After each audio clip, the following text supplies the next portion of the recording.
نحمدہ ونصلی ونسلم علی سیدنا و مولانا محمد رسولہ النبی الامین المکین الحنین الکریم الرؤوف الرحیم اما بعد بسم اللہ الرحمن الرحیم۔ کل کی گفتگو اللہ جل مجدہ کی توفیق سے ہم نے ختم کی، اور کل کا موضوع یہ تھا ابتداءً جو میں نے بیان کیا تھا کل کہ آج ہماری گفتگو کا موضوع ہوگا نیکی اور گناہ کے حوالے سے، یا طاعات اور معاصی کے حوالے سے، یا فرما برداری اور نافرمانی کے حوالے سے لوگوں کے مختلف احوال اور طبقات۔ کل میں نے اس موضوع کا ذکر کیا تھا ابتدا میں، مگر اتفاق ایسا ہوا کہ گفتگو کے جو مقدمات تھے، ابتدائی حصہ تھا ہماری گفتگو کا، اسی میں پورا وقت صرف ہو گیا۔ بہت سے ضروری امور تھے جن پہ روشنی ڈالی گئی، جس پہ ہم نے غور و خوض کیا، اور یہ جو طبقات تھے چار جو بیان کرنا چاہتا تھا کل، اللہ رب العزت کی طاعت و عبادت اور فرما برداری کے اعتبار سے، اور معصیت نافرمانی اور گناہ کاری کے اعتبار سے، تو ان طبقات یا احوال کے ذکر کا موقع کل نہیں آیا۔ تو کل کا موضوع الغرض ہمارا یہ ہو گیا تھا کہ سیلف ویجیلنس ہے یا سیلف آڈٹ ہے، انٹرنل آڈٹ، خود احتسابی یا اپنے نفس کا محاسبہ کرنا اور اپنا حساب اور احتساب کرنا، وہ کیوں ضروری ہے۔ تو کل کی گفتگو ہماری اس موضوع پر تھی، اور میں نے جو کچھ بیان کیا اس کا خلاصہ یہ ہے کہ ان لوگوں کا آخرت میں اللہ رب العزت کی بارگاہ میں حساب نہیں ہوگا، یا سخت حساب نہیں ہوگا، جو زندگی میں ہر روز اپنا حساب خود کرتے ہوں گے۔ یعنی خود احتسابی کی اہمیت کیا ہے، یہ کیوں ضروری ہے، اور اس کے فوائد کیا ہوں گے آخرت میں اور دنیا میں بھی، اور خود احتسابی نہ کرنے کے نقصانات کیا ہیں۔ پھر خود احتسابی کے آداب پر بھی گفتگو ہوئی کہ یہ جو پروسیس ہے کہ بندہ اپنے آپ زندگی کا اسپریچولی اپنا آڈٹ کرتا رہے، خود آڈٹ کرتا رہے، تاکہ ایکسٹرنل آڈٹ کی ضرورت نہ پڑے، اور اگر ہو بھی تو بڑا خفیف سا ہو۔ آقا علیہ الصلوۃ والسلام نے فرمایا کہ اللہ رب العزت کا ارشاد ہے کہ اس کو حیا آتی ہے ان لوگوں سے حساب کرنے میں جو اپنا حساب زندگی میں خود کرتے رہتے ہیں، اور اپنا حساب کرتے رہنا اس کو ورع کہتے ہیں۔ اپنی زندگی کو، نفس کو امر اور نہی کی روشنی میں ڈسپلن دیتے رہنا، اور اس کے کنٹرول کو برقرار رکھنا، اور توازن طاعت اور بدی کے درمیان، نیکی اور گناہ کے درمیان اس توازن کو بگڑنے نہ دینا، اور ہر روز ان امور کا احتساب کرنا۔ قیامت کے دن دیکھیے کفار و مشرکین کا طبقہ تو وہ ہوگا جو سرے سے ایمان ہی نہیں لائے، اور یہ تصور ہر مذہب میں ہے، ان کے لیے تو جہنم ہے۔ جو اللہ پر ایمان ہی نہیں لائے اور اللہ کے احکام کو سرے سے مانا ہی نہیں، بجا لانا تو دور کی بات، مگر مومنین کے لیے جو ایمان والے ہوں گے اور نیک اعمال کرنے والے ہوں گے زندگی میں، ان کے طبقات ہوں گے۔ ان میں سے ایک طبقہ تو وہ ہوگا کہ جو عذاب پائے گا، چونکہ انہوں نے گناہ بھی کیے ہیں، اگر ایمان لائے اور نیک اعمال کیے، گناہ بھی اگر کیے، بدکاریاں بھی کی، معصیت کاری بھی کی، نافرمانیاں بھی کی، مظالم بھی کیے، گناہ کی وجہ سے عدل ہے، وہ اپنا عذاب پائیں گے، اور عذاب کے بعد کلمہ گو ہیں، اہل ایمان ہیں، بالآخر عذاب اپنے حصے کا بھگت لینے کے بعد ان کی بخشش ہوگی، جنت میں جائیں گے۔ تو وہ جنت میں جائیں گے بعد العذاب۔ ایک طبقہ وہ ہوگا کہ جنت میں جائے گا وہ طبقہ بعد العذاب، عذاب جہنم اپنے حصے کا پا لینے کے بعد ان کا داخلہ جنت میں ہوگا۔ دوسرا طبقہ ہوگا جو جنت میں جائے گا بغیر عذاب مگر بعد الحساب۔ ایسا طبقہ بھی ہوگا اہل ایمان کا اور اہل طاعات کا جو جہنم میں نہیں جائے گا مگر ان کا حساب ہوگا، وہ اپنے حساب میں اللہ رب العزت کے فضل و کرم کے ساتھ بخشش کے حقدار قرار دیے جائیں گے۔ جو پہلا طبقہ ذکر کیا وہ حساب و کتاب کے نتیجے میں، حساب کے نتیجے میں جہنم کا حقدار قرار پائیں گے اور جہنم میں بھیجے جائیں گے، عذاب پائیں گے۔ چونکہ اہل ایمان ہوں گے، اپنے حصے کا عذاب بھگت کر الٹیمیٹلی یا فائنلی ان کی بخشش ہوگی اور بعد ازاں جنت میں بھیجے جائیں گے۔ اب دوسرا طبقہ بتا رہا ہوں، وہ طبقہ کہ جن کی طاعات کا پلڑا بھاری ہوگا۔ قرآن مجید نے بیلنس کی بات کی ہے، بیلنس کی۔ فَأَمَّا مَنْ ثَقُلَتْ مَوَازِينُهُ، اور دوسری طرف فرمایا وَأَمَّا مَنْ خَفَّتْ مَوَازِينُهُ، جس کا پلڑا، نیکیوں کا پلڑا بھاری ہوگا۔ اب جب بھاری کہتے ہیں تو اس کا مطلب یہ نہیں ہوتا کہ دوسرے پلڑے میں ہے ہی کچھ نہیں، دوسرا پلڑا ہلکا ہوتا ہے۔ اور جب آپ کہتے ہیں کسی پلڑے کو یہ ہلکا ہے تو اس کا مطلب ہے اس کے مقابلے میں دوسری سمت کا پلڑا بھاری ہے۔ تو اہل جنت کے لیے کہا جن کی نیکیوں کا پلڑا بھاری ہوگا، اور اہل جہنم کے لیے کہا کہ جن کی گناہوں اور نافرمانیوں اور معصیتوں کا پلڑا بھاری ہوگا اور ان کی نیکیوں کا ہلکا ہو جائے گا۔ تو یہ توازن کا ذکر کیا ہے قرآن مجید نے، موازنہ کیا ہے، اسی موازنے کی بات کر رہا ہوں۔ تو دوسرا طبقہ وہ ہوگا جن کا حساب ہوگا، تولے جائیں گے اعمال، اور ان کی طاعات زیادہ ہوں گی اور ان کے لیے بخشش کی، مغفرت کی، جنت کی ڈگری ہوگی۔ اللہ رب العزت کی بارگاہ سے ججمنٹ آئے گی، جہنم میں وہ نہیں جائیں گے، جنت میں جائیں گے، مگر پورا حساب دینے کے بعد وہ لمحات ان کے حساب کے ان پر بڑی مشکل بیتیں گے، تو وہ جنت میں جائیں گے بعد الحساب۔ پھر اس کے بعد تیسرا طبقہ وہ ہوگا جو سیدھا جنت میں جائے گا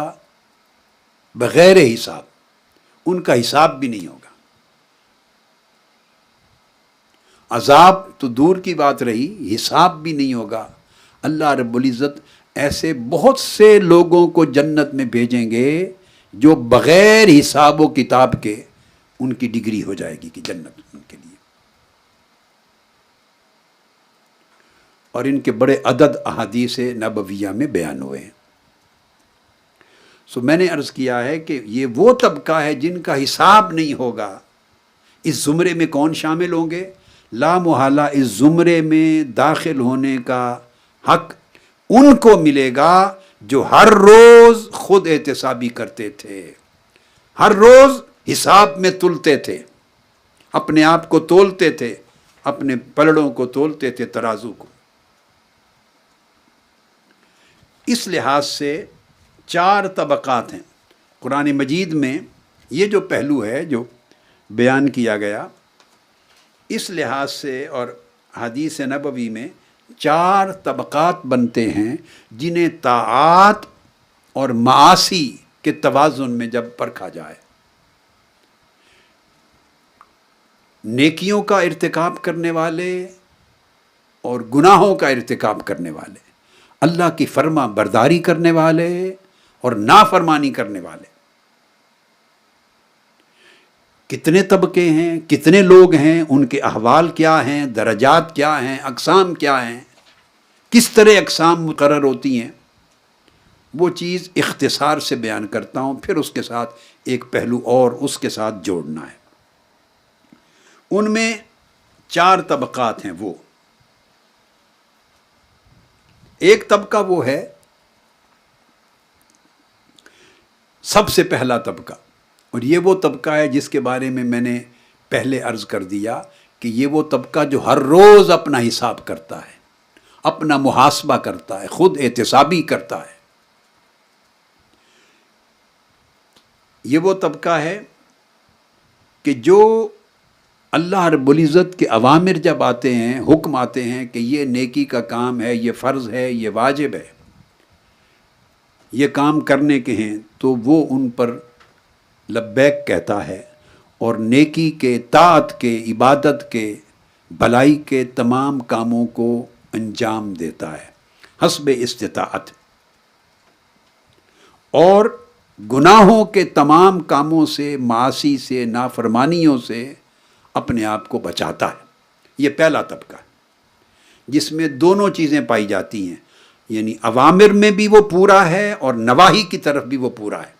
نواہی سے اجتناب میں پورا ہے، کامل ہے، اور اوامر کے ارتکاب میں پورا ہے، طاعات بجا لانے میں بھی پورا ہے، اور معاصی اور نافرمانیوں سے بچنے میں بھی پورا ہے۔ وہ اللہ رب العزت کا پورا فرما بردار ہے۔ جنہوں نے اللہ کے اوامر پر لبیک کہا اور طاعت حق اور عبادت حق اور نیکی، فرما برداری، طاعت گزاری، عبادت گزاری پر تمام حقوق بجا لائے، اور اللہ کے نواہی پر، حکم پر بھی لبیک کہا، معاصی سے بچے، گناہوں سے بچے، نافرمانی سے بچے، اور ایسے امور جو اللہ کو ناراض کرتے اور بندے کو دوزخ کی طرف لے جاتے ہیں ان سے بچتے رہے۔ یہ لوگ کامل جزا کے حقدار ہوں گے اور کامل ثواب کے حقدار ہوں گے، اور یہ وہ طبقہ ہے جنہیں اللہ رب العزت بغیر حساب و کتاب کے بخش دے گا،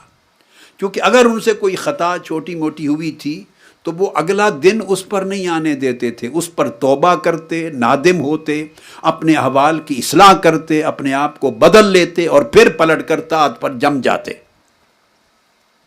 اور آئندہ گناہ سے بچے رہنے کا عزم کر لیتے۔ اب دوسرا طبقہ ہے وہ یہ،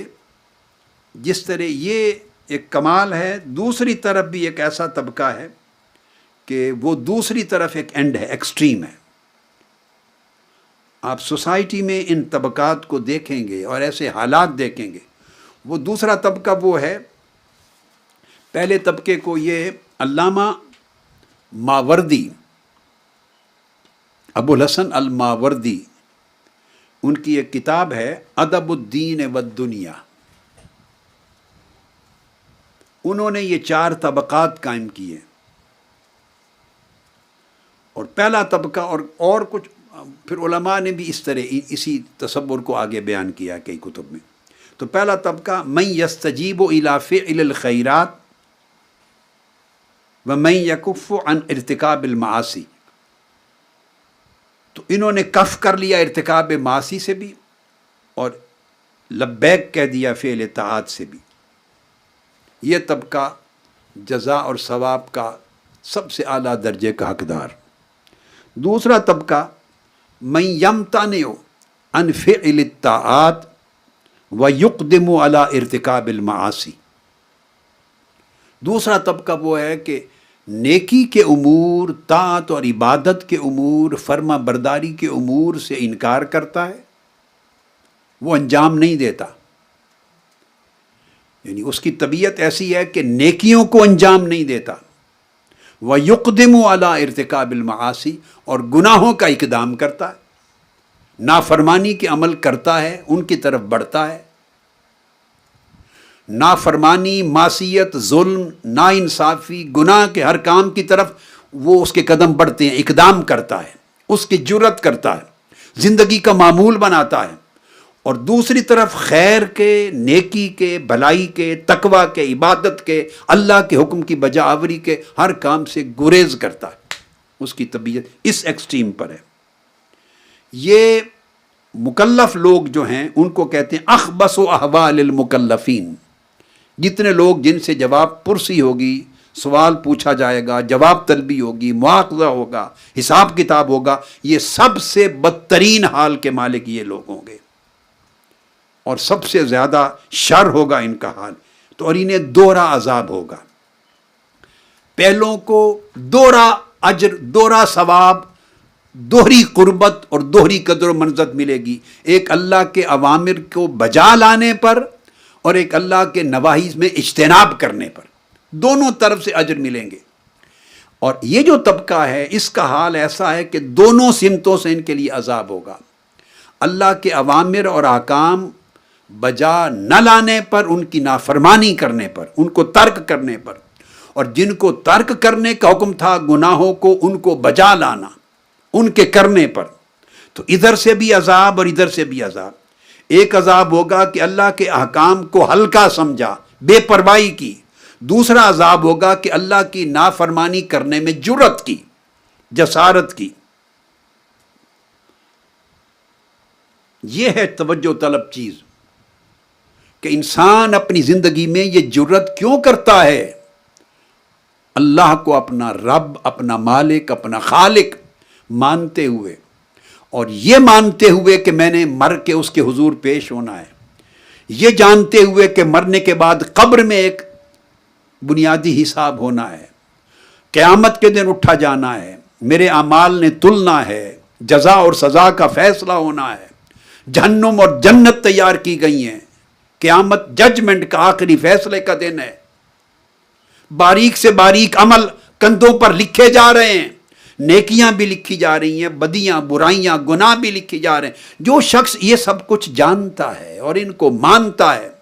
موت پر ہر روز موت کو دیکھتا، موت پہ یقین رکھتا ہے، آخرت پہ یقین رکھتا ہے، یوم جزا و سزا پہ یقین رکھتا ہے، جنت و دوزخ پہ یقین رکھتا ہے،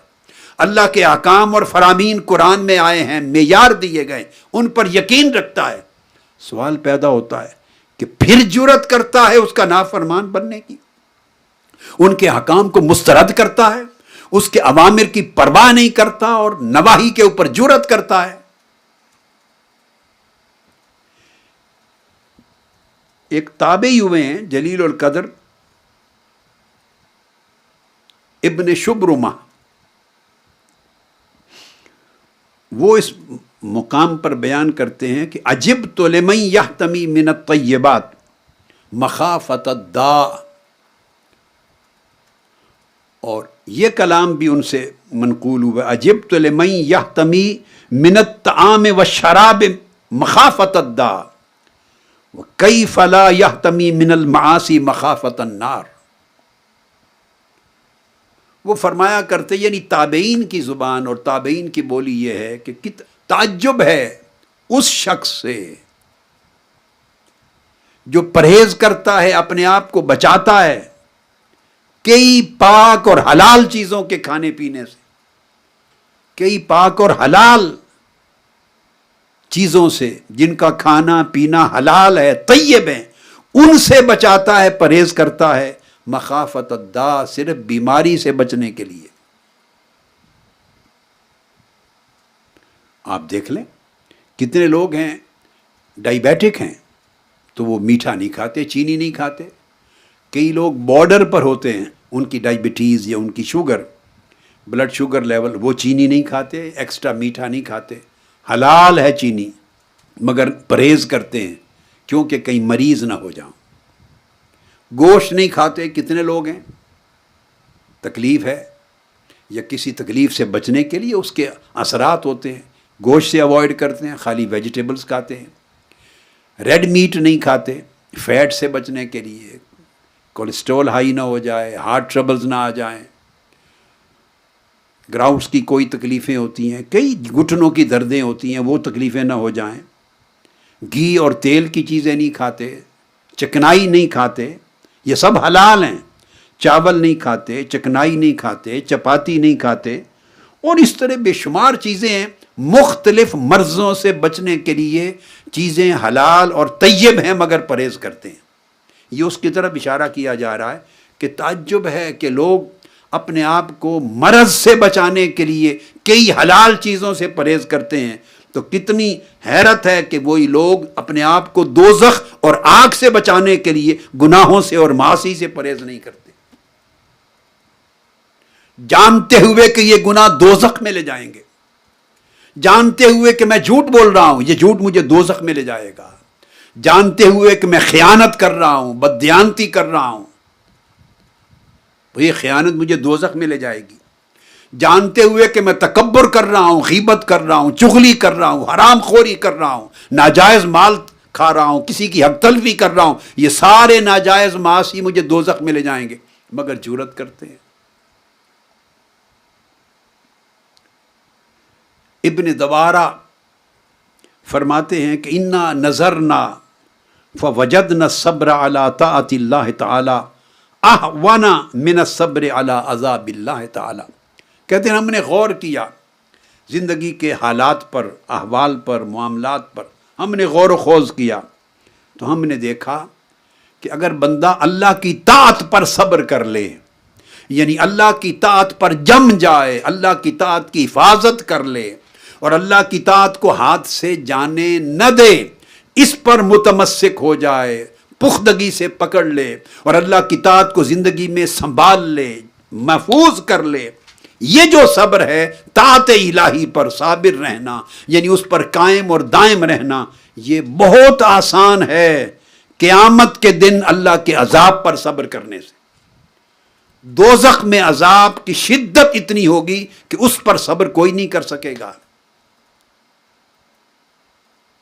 اس کو سنبھالنا،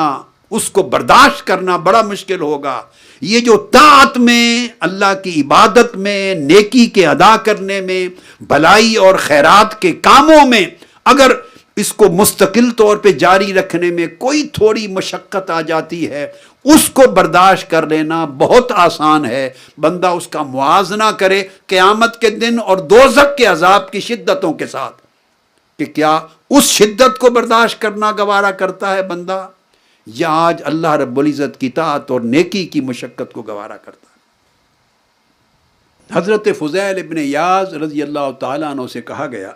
رضی اللہ عنہ کا، کسی نے کہا اللہ آپ سے راضی ہو۔ حضرت فضیل ابن عیاض نے فرمایا، کیف یرضی عنی ولم ارضہ، وہ مولا مجھ سے کیسے راضی ہوگا جب میں خود اس سے راضی نہیں ہوں۔ کسی نے کہا اللہ آپ سے راضی ہو، فرمایا اللہ مجھ سے کیسے راضی ہوگا، میں بندہ ہو کر اس سے راضی نہیں ہوں، یعنی اس کے حکم کی تعمیل نہیں کرتا، اس کے منع کرنے کا احترام نہیں کرتا،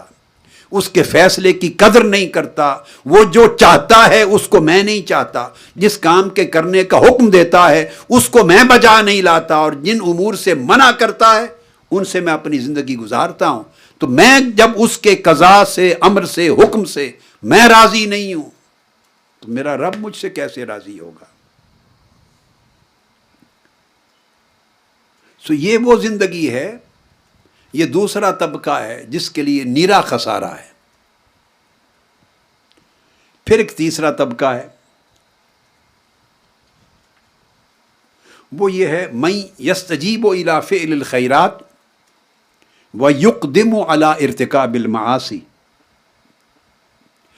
پہلے دو طبقات بڑے کلیئر ہیں، مشکل پچھلے دو طبقات کے سمجھنے اور ان احوال سے اپنے آپ کو نجات دلانے اور چھٹکارا پانے میں ہے۔ پہلے دو احوال کلیئر ہیں، تیسرا اور چوتھا حال یہ عجیب ہے، اور کثرت کے ساتھ لوگ تیسرے اور چوتھے ان دو حالات میں گرے ہوئے اور پھنسے ہوئے ہیں۔ تیسرا حال جو میں بیان کر رہا ہوں وہ یہ من یستجیب الی فعل الخیرات، ایسا طبقہ یعنی ایسے لوگ جو نیکیاں بھی کرتے ہیں، فرائض بھی بجا لاتے ہیں، واجبات بھی بجا لاتے ہیں، سنتیں نوافل بھی بجا لاتے ہیں، حج بھی کرنے جاتے ہیں، نفلی عمرہ بھی کرتے ہیں، نیک کاموں میں بھی بڑھ چڑھ کے حصہ لیتے ہیں، اعتکاف پر بھی بعض اوقات آ جاتے ہیں، 27ویں شب بھی آ جاتے ہیں، توبہ کی مجلس میں بھی آ جاتے ہیں، خیرات و حسنات کے امور کی انجام دہی بھی کر لیتے ہیں، اور دیگر روزہ کا موقع آ گیا کر لیا، زکوٰۃ ادا کر لی، صدقات کر لیے، خیرات کر لیے، مسجد تعمیر کر لی، امور خیر میں حصہ ڈال دیا. یعنی بہت سے امور ہیں جو طاعات کے افعال ہیں تو ان کو بھی انجام دیتے ہیں. وَيُقْدِمُ عَلَىٰ ارتکاب المعاصی، اور گناہوں کا ارتکاب بھی کرتے ہیں، یہ جرت بھی کرتے ہیں زندگی میں، ساتھ ہی ساتھ گناہ بھی کرتے، معصیت بھی کرتے، نافرمانیاں بھی کرتے، کبائر بھی کرتے ہیں، صغائر بھی کرتے ہیں، ظلم بھی کرتے ہیں، حق تلفی بھی کرتے ہیں، ناانصافی بھی کرتے ہیں، لوگوں کی غیبت بھی کرتے ہیں، چغلی بھی کرتے ہیں، شکایتیں بھی کرتے ہیں، کسی کی برائی بھی کرتے ہیں، ناانصافیاں بھی کرتے ہیں، جھوٹ بھی بولتے ہیں، خیانت بھی کرتے ہیں. یعنی داڑھی بھی رکھتے ہیں، نماز بھی پڑھتے ہیں، تسبیح بھی ہاتھ میں پکڑتے ہیں، وضاقتہ دینی بھی رکھتے ہیں، اور دینی احکام کو بجا بھی لاتے ہیں، بجا لاتے نظر بھی آتے ہیں، کر رہے ہوتے ہیں. ایٹ دا سیم ٹائم مال ان کو دیا جائے تو خیانت کرتے ہیں، امانت میں خیانت کرتے ہیں، بولتے ہیں تو جھوٹ بول لیتے ہیں، کبھی گفتگو کرتے ہیں عجب اور تکبر کی بو آتی ہے، کبھی دل میں کسی کے لیے غیبت کرتے ہیں، چغلی کرتے ہیں، کبھی کسی کی شکایت کرتے ہیں، کسی کی عیب جوئی کرتے ہیں، عیب گوئی کرتے ہیں، تہمت لگاتے ہیں، الزام لگاتے ہیں، لالچ کرتے ہیں، حرص کرتے ہیں. زبان اتنی سخت ہوتی ہے کہ لوگوں کا دل کاٹتے ہیں، ان کے بولنے سے ہر ایک کا دل ٹوٹتا ہے یا کئیوں کا دل ٹوٹتا ہے. گالی گلوچ کرتے ہیں، لغو بولتے ہیں، تو زندگی ان دو قسموں کے معاملات کے ساتھ ان کی بھری ہوئی. یہ وہ مشکل کیس ہے، یہ کریٹیکل کیس ہے، یہ کرونک انفیکشن ہے، اس سے نجات پانے کی ضرورت ہے. یہ دل کے مریض ہیں. تو فرمایا ایسے لوگوں کو اب جو نیکیوں کے کام کیے وہ تو الگ رہ گیا، مگر چونکہ اقدام کرتا رہا معاصی اور نافرمانیوں کا، ظاہری گناہ بھی اور باطنی گناہ بھی، یعنی زبان اور اعضاء کے گناہ بھی کرتا رہا اور دل کے اور نیتوں کے اندر کے گناہ بھی کرتا رہا. اس کے اوپر اس کو اللہ رب العزت کی ایسی نافرمانی پر اس جرت کا عذاب دیا جائے گا، اور یہ غلبہ شہوت کی وجہ سے ہوتا ہے، اس کی خواہشات، جس پر ہم گفتگو پچھلے کئی خطابات میں کر چکے ہیں. اب یہ نیکیاں اور برائیاں، جس قسم کی برائیاں ہوتی ہیں وہ نیکیوں کو کھاتے ہی چلی جاتی ہیں. یہ گناہ یہ نیکیوں کو کھاتے چلے جاتے ہیں، اور یہ گناہ اور یہ نیکیاں لے کے جب آدمی قیامت کے دن جائے گا تو جتنے گناہ اور نافرمانیاں ہوں گی جن کا تعلق حقوق و لباد سے ہے، مظالم سے ہے، جن کا تعلق لوگوں کی حق تلفیاں ہوں گی. اور حق تلفی میں بار بار اس پورے اعتکاف میں سمجھاتا رہا ہوں، مت یہ سمجھیں کہ حق تلفی صرف کسی کا مال چرا لینا ہے، چوری کر لینا ہے، کسی کا ڈاکہ ڈال لینا ہے، یا کسی کو جان سے مار دینا ہے. حق تلفی صرف یہ نہیں ہے. آپ نے اس کی غیبت کی، یہ بھی حق تلفی کی، اس پر جھوٹ بولا، یہ بھی حق تلفی کی، تہمت لگائی، یہ بھی حق تلفی کی، بدگمانی کی، یہ بھی حق تلفی کی، اس کی عزت کے خلاف کچھ کہا، یہ بھی حق تلفی کی، اس کی بات کر کے دل توڑا، یہ بھی حق تلفی کی، بے عزتی کی، یہ بھی حق تلفی کی. الغرض بہت سارے امور حق تلفی کے جو ظاہر میں بھی نظر آتے ہیں اور جو آنکھوں کو دکھائی نہیں دیتے، اور وہ دل سے ان کا ارتکاب ہوتا ہے، نیتوں کے ذریعے ارتکاب ہوتا ہے. تو جب آدمی ایسی نیکیاں اور ایسے گناہ سارے لے کر قیامت کے دن جائے گا، جتنے گناہ اس نے لوگوں کی حق تلفی کے باب میں کیے ہوں گے، سب سے پہلے اس کے اعمال نہیں تلیں گے. سب سے پہلے چونکہ اس نے دنیا میں بدلہ نہیں چکایا تھا، توبہ کر کے رد مظالم نہیں کیا تھا، جس پر زیادتی کی تھی، ناانصافی کی تھی، جس کی چغلی کی تھی، غیبت کی تھی، شکوہ شکایت کیا تھا، الزام لگایا تھا، تہمت لگائی تھی، گالی گلوچ کی تھی، جس قسم کا بھی ظلم کیا تھا دوسرے پر، اور اس کی حق تلفی کی تھی، مگر اپنی حق تلفی پر تلافی نہیں کی تھی اس کے ظلم کی، اس کو واپس ادا نہیں کیا تھا، معافی نہیں مانگی تھی، لوٹا ہوا مال واپس نہیں کیا تھا، واپس جا کر اس کی عزت بحالی کی ایفرٹس نہیں کی تھی، خود کو جھوٹا نہیں کہا تھا کہ میں نے جھوٹ بولا، پھر سچ بیان نہیں کیا تھا، اس پر لگائی ہوئی تہمت کو واپس نہیں لیا تھا، یعنی تلافی نہیں کی تھی، تو کیا ہوگا؟ اللہ پاک فرمائیں گے کہ تو نے چونکہ تلافی نہیں کی، اب میں تلافی کروں گا۔ اور تلافی کیسے ہوگی؟ اس کی ساری نیکیاں یکے بعد دیگرے اس کے نامہ اعمال سے فرشتوں کو حکم ہوگا اٹھاتے چلے جاؤ، جس پر زیادتی کی ہوئی ہے اس کے نامہ اعمال میں ڈالتے چلے جاؤ، ڈالتے چلے جاؤ، ڈالتے چلے جاؤ، حتیٰ کہ ایک وقت ایسا آئے گا کہ اس کی ایک نیکی بھی نہیں بچے گی، پلڑا اوپر چلا جائے گا۔ آقا علیہ السلام نے ایک روز پوچھا صحابہ کرام سے، تم جانتے ہو کہ مفلس اور کنگال کون ہے؟ کلاش، مفلس، کنگال کون ہے؟ صحابہ کرام انہوں نے سمجھا جیسے کوئی فقیر جس کے پاس کھانے کی کوئی دمڑی پیسہ نہیں ہے، لقمہ ہی نہیں ہے، ذریعہ ہی کوئی نہیں معاش کا۔ آپ نے فرمایا نہیں، وہ نہیں ہے، مفلس وہ ہے کہ جس کے نامہ اعمال میں جو ظلم کر کے، گناہ کر کے، حق تلفیاں کر کے مرا، اور نیکیاں بھی تھیں مگر اس کی ساری نیکیاں تلافی کے پروسیس میں اس شخص کو دے دی گئیں جس کی حق تلفی کی تھی، اور اس کے نامہ اعمال میں اینڈ پر کچھ بھی نہ بچا، جس کا دامن خالی ہو گیا، ساری نیکیاں رد مظالم میں چلی گئیں اور صرف گناہ ہی گناہ بچ گئے۔ فرمایا اصل مفلس وہ ہے قیامت کے دن اس کا حشر دیکھنے والا ہوگا۔ اس لیے حدیث پاک میں ہے، آقا علیہ السلام نے فرمایا اقلعوا عن المعاصی قبل ان یاخذکم اللہ تعالی فیدعکم حتا بتا۔ فرمایا لوگو اپنے آپ کو گناہوں سے روکو، بچاؤ، گناہوں سے نکل جاؤ، گناہوں کی زندگی سے، گناہوں کی آلودگی سے اپنے آپ کو بچا لو اس دن کے آنے سے قبل جس دن اللہ رب العزت پھر تلافی کے لیے تمہارا مواخذہ کرے گا، اور وہ تمہیں پکڑے گا فَيَدْعَكُمْ حَتًّا بَتًّا، اور توڑ کے ٹکڑے ٹکڑے، اللہ کا عدل تمہیں توڑ کر ٹکڑے ٹکڑے کر کے رکھ دے گا۔ حَتًّا بَتًّا کہتے ہیں توڑ دینا، ٹکڑے ٹکڑے، پیسز کر دینا۔ اللہ کا عدل انسان کی پوری جو کچھ اس نے اپنی بنا رکھی ہے، پھونک پھانک، اس کے ٹکڑے ٹکڑے، پیسز کر دے گا اللہ کا عدل۔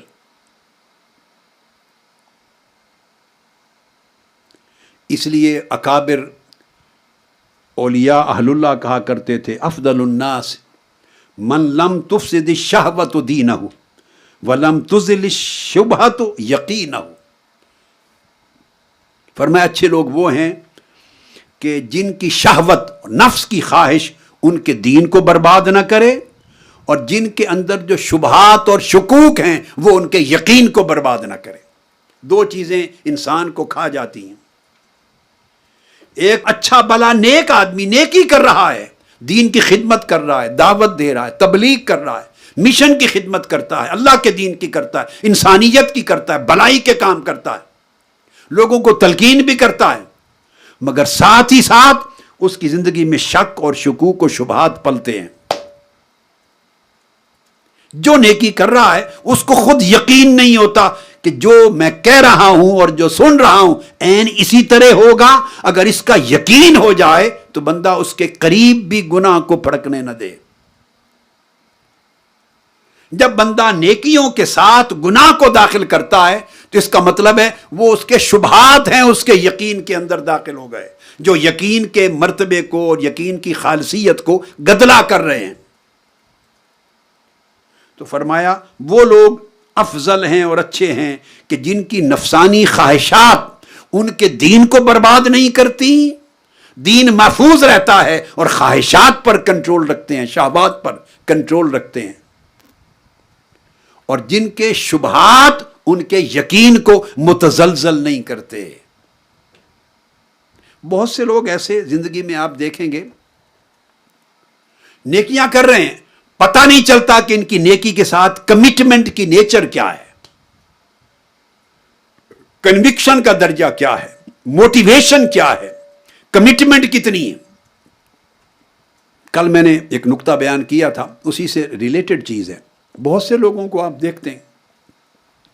ان کے ساتھ ان کی حسب خواہش معاملہ ہوتا رہے، وہ آپ کے ساتھ خوش رہتے ہیں. یعنی میں معاملے کی بات سمجھاتا ہوں، آپ بڑی آسانی سے سمجھ جائیں گے. ایک آدمی آپ کا بڑا تابع فرمان ہے، اطاعت گزار ہے، عزت کرتا ہے، ادب کرتا ہے، تعظیم کرتا ہے، آپ کے گن گاتا، تعریف کرتا ہے کسی کے، مگر یہ سب کچھ اس وقت تک کرتا رہتا ہے جب تک آپ معاملہ اس کی خواہش کے مطابق کریں. اس کی خواہش پوری ہوتی رہے، اس کا کوئی مفاد آپ سے وابستہ ہے وہ پورا ہوتا رہے، اس کی کوئی غرض آپ سے متعلق ہے آپ اس کی غرض پوری کرتے رہیں، آپ اس کی مالی مدد کرتے رہیں، تو وہ تعریف آپ کی نہیں کر رہا، وہ اپنی غرض اور اپنی طمع کی کر رہا ہے. اس کی ضرورت پوری ہو رہی، یا اس کو آپ سے خوف ہے کوئی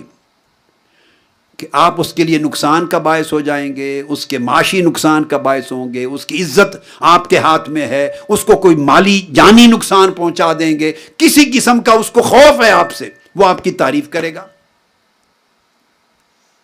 یا اس کو کسی قسم کا لالچ آپ کے ساتھ وابستہ ہے، جڑا ہوا ہے، وہ آپ کی تعریف کرے گا. یا آپ کوئی ایسا کام اس کو سونپ رہے ہیں، اس کو منصب، کوئی ذمہ داری، آفس دے رہے ہیں جس میں اس کی عزت اور تکریم ہے، وہ آپ کو واہ واہ کہے گا. جس لمحے آپ نے اس سے وہ منصب لے لیا، رسپانسبلٹی لے لی، چینج کر دیا، وہ ذمہ داری کسی اور کو دے گی، اس کی عقیدت ساتھ ہی چلی جائے گی. اس وقت امتحان کا لمحہ ہے کہ وہ عقیدت، اس کی موٹیویشن کیا تھی، اس تعریف کے پیچھے محرک کیا تھا، بنیاد کیا تھی، کنوکشن کیا تھی. جب اس کا لالچ آپ سے ختم ہو تو کیا اسی مقام پر اس کی زبان رہتی ہے، اس کا عمل رہتا ہے، اس کی نگاہیں، اس کا سر، اس کا جسم، اس کی زبان، اس کے کلمات، اس کا دل اسی طرح عزت، احترام، تعظیم، تکریم، محبت کا اظہار کرتا ہے، سب کچھ اس کا پورا جسم جیسے وہ پہلے کرتا تھا. پھر اگر اسی طرح رہے، اس کی حالت میں تغیر نہ آئے، تو یہ استقامت ہے، صدق ہے. اور جو ہی اس کا لالچ ختم ہو جائے، یا آپ اس کی مرضی کے خلاف کچھ کر دیں اور اس کا اندر متغیر ہو جائے، تو اس کا مطلب ہے یہ وہ ٹائم ہے پرکھنے کا. اس کو ابتلا کہتے ہیں. ابتلا میں ہی پرکھ ہوتی ہے. وَإِذِ ابْتَلَىٰ إِبْرَاهِيمَ رَبُّهُ بِكَلِمَاتٍ فَأَتَمَّهُنَّ. یعنی آگ میں نہیں پھینکا تو کوئی مولا مولا مولا کرتا رہے، میں تو میرا رب ہے، تو میرا مالک، میں تو اس سے راضی، سجدے، رکوع، سب کچھ ہوتا رہے. جس لمحے آگ میں پھینک دیا، اور اگر آگ میں پھینکا تو وہ کیفیت دل کی جاتی رہے، تو اس کا مطلب ہے وہ بندگی صدق پر مبنی نہیں. ابراہیم علیہ السلام کو امام الانبیاء کس شے نے بنایا؟ اس صدق نے، اس اخلاص نے، اس سچی وفاداری نے، اس حقیقی تابعداری نے، کہ باہر تھے تب بھی وہ اللہ کے سچے مخلص بندے تھے. جب آگ میں پھینک دیا تو اللہ سے تعلق کی نوعیت جو پہلے ہی تھی، اس تعلق کی نوعیت میں تغیر نہیں آیا. اس لیے کتب میں آیا ہے کہ وہاں کوئی اللہ پاک نے فرشتہ بھیجا، اس نے کہا میں آگ بجھانے والا فرشتہ ہوں، اگر آپ مجھے کہیں تو میں آپ کے لیے اس نمرود کی جلائی ہوئی آگ بجھا دوں. اس پر آپ نے فرمایا اگر تو اپنی طور پہ بجھانا چاہتا ہے، اپنے طور پہ یہ میری مدد کرنا چاہتا ہے، تو مجھے تیری حاجت نہیں. اور اگر اللہ کے امر سے یہ کہہ رہا ہے تو اللہ میرے حال سے اور تم سے زیادہ واقف ہے. تو آگ کے اندر کھڑا ہو کر بھی میرا تعلق اس مولا کے ساتھ وہی ہے جو پہلے تھا. جب حکم ہوا کہ بیوی کو اور اپنے اس آخر عمر میں عطا ہونے والے بیٹے اسماعیل کو جا کے بیابان میں چھوڑاؤ، تو جب بیوی اور بیٹا ساتھ تھے تب بھی اللہ کے ساتھ تعلق میں صدق، وفاداری، اخلاص، چاہت، حلاوت، لذت وہی تھی جو اس وقت تھی. وہ جب بیوی بچے کو جدا کرنے کا امر آ گیا تب بھی وہی رہی، اور کہا میں ان کو اس ویران وادی میں مولا تیرے گھر کے پاس چھوڑ کے آیا. وہاں بھی اسی کو پکار کے کہہ رہے ہیں ان کو نعمتیں فرما دینا، یقین اسی جگہ قائم ہے. جب بیٹا نہیں تھا تب بھی یقین کا عالم وہ تھا، جب بیٹا بڑھاپے میں دیا وہی عالم رہا، جدا کرنے کا امر آ گیا تب وہی عالم رہا، جب چلتے ہوئے نوجوانی کی عمر میں ذبح کرنے کا امر آ گیا تب بھی وہی رہا، چھری ہاتھ میں پکڑ کر اللہ کے ساتھ تعلق وہی رہا۔ تو دیکھنا یہ ہے کہ کیا آپ کا تعلق، یہ تو بندوں کے ساتھ اس طرح متغیر ہوتا ہے۔ آپ روزمرہ زندگی میں لوگوں کو دیکھتے ہیں، بعض اوقات اگر کوئی بات آپ کسی کے ساتھ ایسی کر دیں کہ اس کی خواہش کے خلاف ہے، ممکن ہے زندگی بھر وہ ملے ہی نہیں، آپ کو شکل ہی نہ دکھائیں، وہ غائب ہو جائیں گے۔ اس کا مطلب ہے بالکل ریت پر قائم تھا وہ تعلق، اس کی حقیقت کوئی نہ تھی۔ اس طرح بندہ ریت پر تعلق اپنے مولا کے ساتھ قائم کرتا ہے جب شکوہ کرتا ہے۔ ہاں اگر اس کا یقین اتنا کامل ہو کہ وہ متغیر ہی نہ ہو، پھر وہ ہر وقت حفاظت کرتا ہے اپنے تعلق کی، اپنے صدق کی، اپنے اخلاص کی، اللہ کی طاعت کی، اس کی معصیت سے ڈرنے کی، اس کی ناراضگی سے ڈرنے کی، اس کی قربت پانے کی، اس کی بندہ حفاظت کرتا۔ یہ کنسپٹ ہے اپنا آڈٹ کرنے کا، انٹرنل آڈٹ۔ حضرت فضیل ابن ایاز سے کہا گیا کہ ما اعجب الاشیاء، بڑی عجیب شے آپ کو کیا لگتی ہے، آپ کے نزدیک عجیب ترین چیز دنیا میں کیا ہے؟ فقال قلب عرف اللہ تعالی ثم عصاہ، فرمایا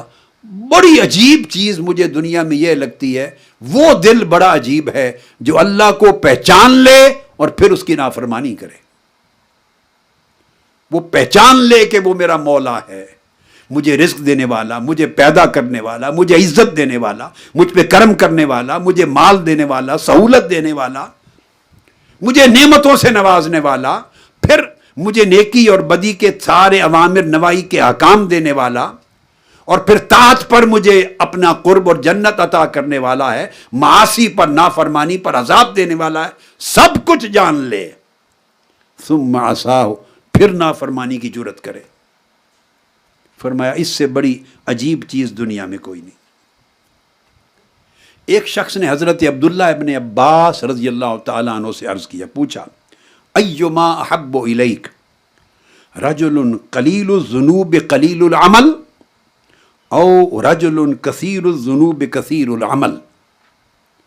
ایک شخص نے پوچھا عبداللہ ابن عباس سے کہ رضی اللہ تعالیٰ عنہ کہ کون سا شخص آپ کو زیادہ اچھا لگتا ہے، کمپیریٹیولی کون سا شخص آپ کو زیادہ پسندیدہ ہے، بہتر ہے؟ کیا وہ شخص جس کے گناہ بھی کم ہیں اور عمل بھی کم ہے؟ قلیل الذنوب قلیل العمل، یعنی اس کے عمل بھی کم ہے اور گناہ بھی کم ہے وہ شخص، یا وہ شخص جس کے عمل بھی زیادہ ہیں اور گناہ بھی زیادہ ہیں؟ دو میں سے کون پسند ہے؟ فقال ابن عباس رضی اللہ تعالیٰ عنہ لا اعدل بالسلامت شیئا، فرمایا گناہ سے سلامت رہنا، اللہ کی نافرمانی سے سلامت رہنا اور دین کو نقص پہنچانے سے سلامت رہنا، اس کے برابر کوئی شے نہیں ہے کائنات میں۔ یعنی بندہ اللہ کی طاعت کرے اور نافرمانی کے ذریعے استاد کو نقصان نہ پہنچنے دے، یہ سلامت دین ہے، یہ سلامتی یہ قلب ہے، یہ سلامتی یہ روح ہے، یہ سلامتی یہ طاعت ہے، اللہ کی اطاعت کی سلامتی۔ فرمایا اس سلامتی سے بہتر کوئی شے کائنات میں نہیں، یہ مجھے محبوب ہے۔ اللہ جس کو نیکی کی توفیق دے دے، پھر اس کے اوپر واجب ہے کہ اس نیکی کی حفاظت کرے، اور حفاظت کس طرح کرے؟ معصیت سے، نافرمانی سے، گناہ سے، شر سے۔ اہل اللہ میں سے، عبادت گزاروں میں سے کسی کو کہا گیا ما تقول فی صلاۃ اللیل، اہل اللہ کو کہا گیا، کسی ایک اولیاء اللہ میں سے کسی کو، کہ رات کی نماز اور جو قیام اللیل ہے اس کے بارے میں آپ کیا کہتے ہیں، اس کا کتنا درجہ ہے، کتنی فضیلت ہے؟ انہوں نے جواب دیا خف اللہ تعالی بالنہار ونم باللیل، دن کو اللہ سے ڈر اور رات کو سو جا۔ دن سارا اللہ کے خوف میں گزار، رات راحت کی نیند پا، اس محبوب کو پسند ہے۔ اس سے کہ رات کو آپ نفل پڑھیں اور دن خدا سے بے خوف ہو کر گزاریں، ظلم میں گزاریں، معصیت میں، نافرمانی سے، حلال ترک کرنے اور گناہ کے ارتکاب میں گزاریں۔ فرمایا نہیں، دن اللہ کے خوف میں گزار، رات کو سو جا، اللہ کو یہ مرتبہ پسند ہے۔ اسی طرح ایک اور قول امام الماوردی نے روایت کیا کہ اہل اللہ میں سے، اولیاء میں سے کسی نے ان کو کہا اہلککم النوم فقال بل اہلکتکم الیقظہ، کسی نے کہا سوتے ہوئے دیکھا، اہل اللہ میں کوئی سوئے ہوئے تھے، کسی نے آواز دی تمہیں نیند نے، سونے نے ہلاک کر دیا، سونے نے ہلاک کر دیا۔ اس نے اس کا حال دیکھا، اس نے کہا تمہیں جاگنے نے ہلاک کر دیا۔ جس آدمی کا جاگنا پاک ہے اور اللہ کو محبوب و مرغوب ہے، اس کی نیند ساری عبادت ہے، اس کی نیند حفاظت میں ہے۔ جس کا جاگنا اللہ کی طاعت میں ہے، اس کی نیند بھی اللہ کی طاعت ہے۔ پھر جب وہ رات کے نیند کے وقت میں عبادت کرتا ہے اور طاعت بجا لاتا ہے، وہ اضافہ کرتا ہے، وہ نور کے اوپر نور حاصل کرتا ہے، نور کے اوپر نور حاصل کرتا چلا جاتا ہے۔ یہ تین قسمیں۔ اب چوتھی قسم، میں نے عرض کیا تھا کہ پہلی دو قسمیں دو اینڈز ہیں، اصل بات توجہ طلب ہے تیسری قسم کی اور چوتھی قسم کی۔ تو تیسری قسم وہ تھی کہ ایسے بندے جو نیکیاں بھی کرتے اور نافرمانیاں بھی کرتے ہیں، ان کے احوال۔ اب چوتھی قسم وہ ہے من یمتنع من فعل الطاعات ویکف عن ارتکاب المعاصی، وہ لوگ جو نیکی کے کام کرنے سے بھی گریز کرتے ہیں، نیکی کے کام بھی نہیں کرتے اور گناہ بھی نہیں کرتے، یعنی ظلم بھی نہیں کرتے، بدکاریاں بھی نہیں کرتے، سیاکاریاں بھی نہیں کرتے، معصیت اور گناہ کا ارتکاب بھی نہیں کرتے اور نیکی اور طاعات کا ارتکاب بھی نہیں کرتے، ان کو بھی اللہ عذاب دے گا۔ انہوں نے اللہ کے احکام کو ہلکا جانا اور ان کو کھیل تماشا سمجھا، اللہ کے احکام پر یقین نہیں رکھا، اس لیے کہ نیکی کا کام نہیں کیا تو اللہ کے احکام رد کر دیے، نیکی کا کام نہیں کیا، فرائض، واجبات، سنن، خیرات و حسنات اور طاعت بجا نہیں لائے، یعنی اللہ کے حکم کو رد کر دیا، اس کا عذاب ہوگا۔ اور اگر گناہوں سے بچے، گناہ نہیں کیا، تو وہ اللہ کی نہیں سمجھ کے نہیں رکے، وہ ان کا ایک اپنی اپروچ ہے، اس میں خیر ہے مگر آخرت کا اجر نہیں۔ اگر وہ اللہ کا نہیں سمجھ کر کے اس پر عذاب ہے، سمجھ کر گناہوں سے بچتا تو اس سے پہلے اللہ کا امر سمجھ کر اس کی احکام کو، طاعتوں کو بجا لاتا۔ تاہم اس کو ایک حصے کا عذاب ملے گا اور ایک حصے کا نہیں ملے گا۔ گناہ کا ارتکاب نہ کرنا، اس حصے کا تو عذاب نہیں ہوگا کیونکہ وہ تو معاصی کے ارتکاب پر ہی ہوتا ہے نا، لیکن اگر وہ اللہ کے امر کی اطاعت میں معاصی سے پرہیز کرتا تو اس پرہیز پر بھی ثواب ملتا، اس پر بھی اجر ملتا۔ لیکن وہ اپنے ذوق سمجھ، اپنی ایک اپروچ ہیومینیٹیرین گراؤنڈز کے اوپر، یا اس کا ایک اپنی ایک کلچر ہے، اس کی ٹریننگ ہے سوسائٹی میں، اس کی وجہ سے گناہوں سے بچا ہوا ہے، تو یہ اس کے لیے دنیا میں خیر ہے اور آخرت کے عذاب سے اس حصے سے بچ گیا۔ مگر سٹل طاعت بجا نہ لانے کا وہ جو عذاب ہے وہ اس کے اوپر قائم ہے، اس سے اس نے اپنے آپ کو نہیں بچایا۔ اس لیے پہلے زمانوں میں بیان کیا کہ بعض اولیاء اور صوفیاء میں سے، عرفاء میں سے کوئی کھڑے ہو گئے، ایک طرف غنی لوگوں کے اجتماع کو خطاب کیا، ادھر فقیر لوگ تھے، محتاج تھے، جو اغنیاء تھے، مالدار تھے، مالدار، ویل آفس، ان کو کہا یا معشر الاغنیاء استکثروا من الحسنات فإن ذنوبکم کثیرۃ، اے مالدار لوگو نیکیاں بڑھاؤ کیونکہ تمہارے گناہ بہت ہیں۔ مالدارو نیکیاں بڑھاؤ، نیکیوں کی کثرت کرو چونکہ تمہارے گناہ بہت ہیں۔ نیکیاں بہت ہوں گی تو گناہوں کی تلافی کا سامان پیدا ہوگا۔ اور پھر جو غربا تھے، غریب، مسکین، محتاج، ان فقراء کو خطاب کیا، یا معشر الفقراء اقلوا من الذنوب فإن حسناتکم قلیلہ، تم اپنے گناہوں کو کم کرو چونکہ تمہارے پاس نیکیاں کم ہیں۔ یعنی اب جو غریب لوگ ہیں، اب یہاں غریبی اور امیری پر مدار آخرت کی نجات اور فلاح کا اور جنت دوزخ کا نہیں ہے۔ کوئی چیز کسی کے نام رجسٹر نہیں ہے، نہ امیر کے لیے نہ غریب کے لیے۔ اگر غریب کے پاس غربت ہے مگر نیکیاں کم ہیں تو اس کے گناہ کثیر ہیں۔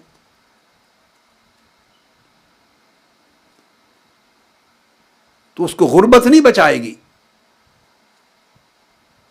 اگر وہ گناہ کر رہا ہے تو چونکہ غریب ہے تو وہ غریب ہونے کی وجہ سے گناہوں کی معافی نہیں ہوگی۔ نیکیاں کم ہیں اور گناہ کا ارتکاب ہے۔ کوئی امیر ہے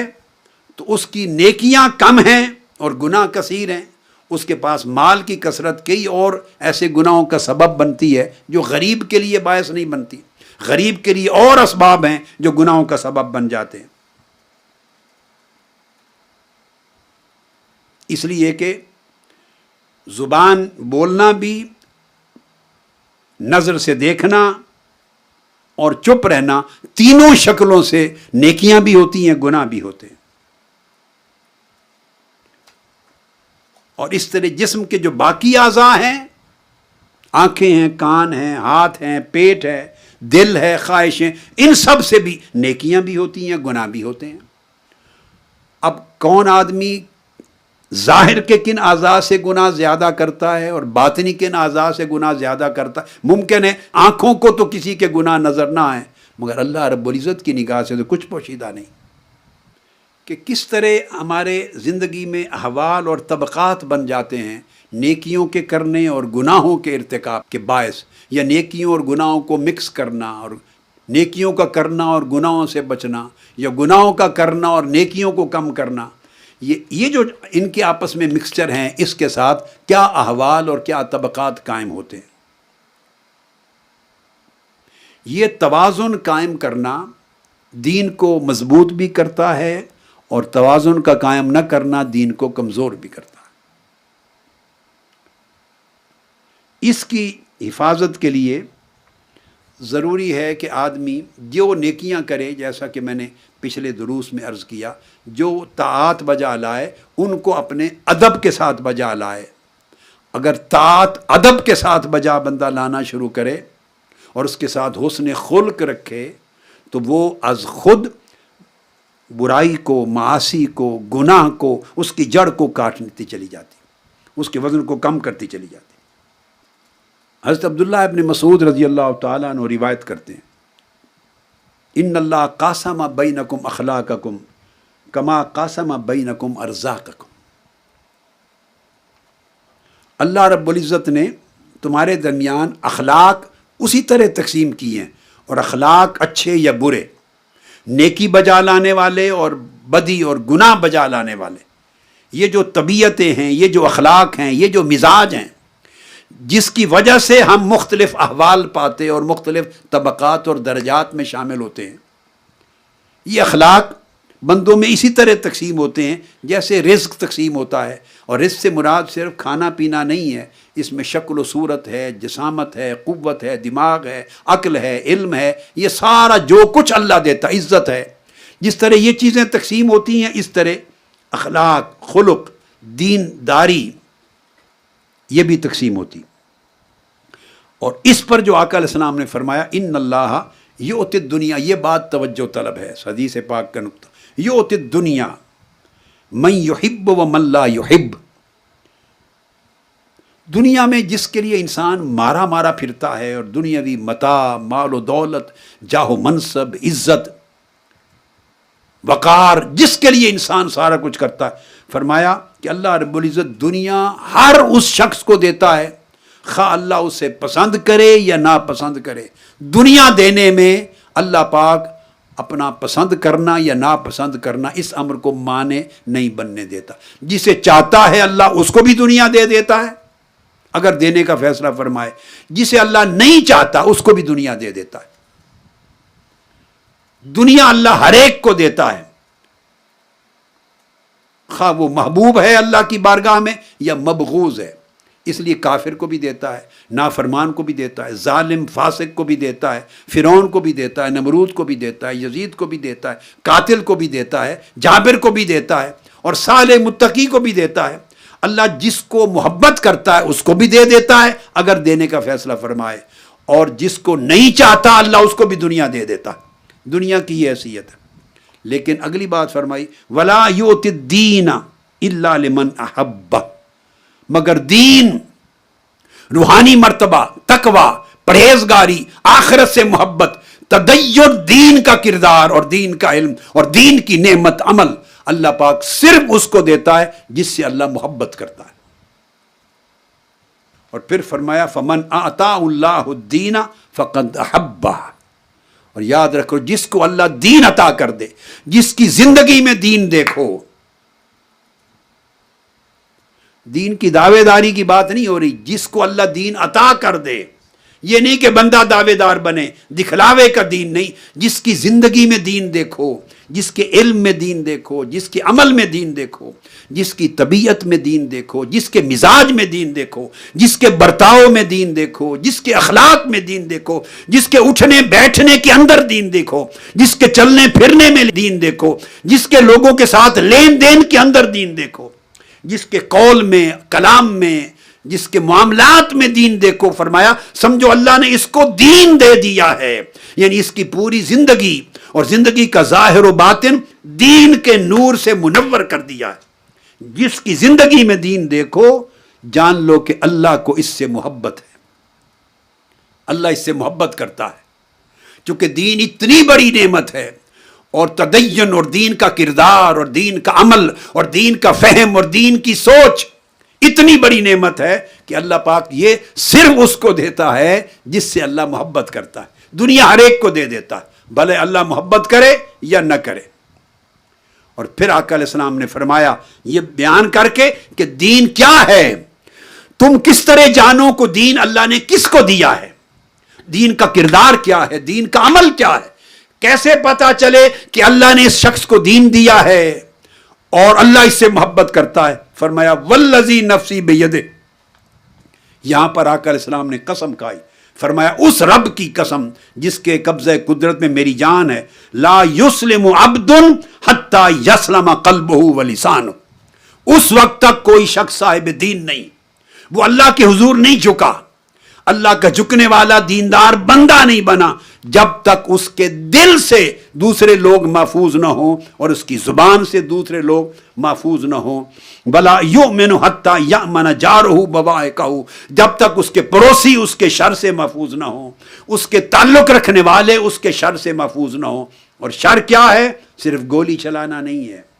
گولی چلانا بھی شر، تلوار چلانا بھی شر، گالی دینا بھی شر، غیبت کرنا بھی شر، چغلی کرنا بھی شر، اس کی حق تلفی کرنا بھی شر، اس کے مال کو نقصان پہنچانا، اس کی عزت کو نقصان پہنچانا، کسی کی شہرت کو نقصان پہنچانا. الغرض ہر عمل جو اللہ کی معصیت ہے، جو گناہ ہے، نافرمانی اور کسی اللہ کے بندے کی حق تلفی ہے. اگر یہ ہوگا تو اس کا مطلب ہے اس بندے کے پاس دین نہیں ہے. اور پھر صحابہ نے پوچھا وما بوائقہ یا نبی اللہ، وہ جو آپ نے فرمایا کہ اس کے شر سے، اس سے تعلق رکھنے والے لوگ بچے رہیں، تو وہ فرمایا اس کے شر کیا ہیں؟ قال غشمہ و ظلمہ، بندے کا کسی کی حق تلفی کرنا اور کسی کے ساتھ ظلم اور ناانصافی سے پیش آنا. اب یہ حق تلفی ظاہر کرنا نہیں ہے، حق تلفی کرنا. اگر آپ دل میں بھی کسی کو برا جانتے ہیں اور وہ حقیقت میں اس برائی کا حقدار نہ تھا تو آپ خشم و ظلم کے مرتکب ہو گئے. اگر زبان سے کہا اوپر سے تو وہ تو آپ نے ظلم کو ظاہر کیا، جو دل میں چھپایا ہوا تھا. دل میں جب کسی کی برائی آ گئی،